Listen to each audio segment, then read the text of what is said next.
Welcome. In front of me is a Samsung Galaxy Flip 7 FE, and today I will show you how you can boot this device into recovery mode.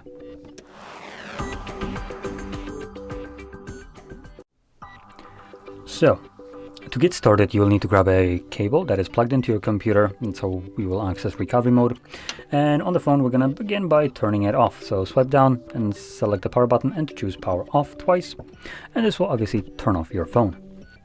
When the device is off, you then want to hold power button and volume up at the same time, and the moment you start holding these two buttons, you will plug it in.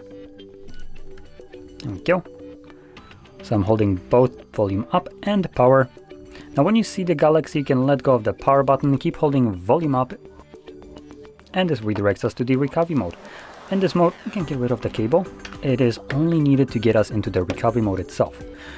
Now, in this mode, you will need to use the volume buttons to navigate through the menu, and power button will be used to confirm whatever is selected. Now, going over the options, we have things like Reboot System Now, which takes us back to Android, apply updates from ADB or SD card. We have wipe data or cache partition, view logs, run tests, and power off. And we're back to the first one. So I'm going to confirm this one. As like I mentioned, this just brings me back to Android, and it's a way of leaving the recovery mode itself.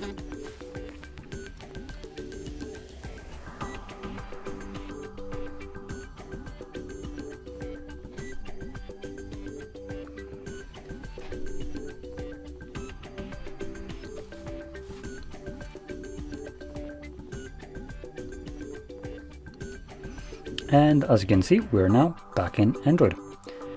So, if you found this video helpful, don't forget to hit like, subscribe, and thanks for watching.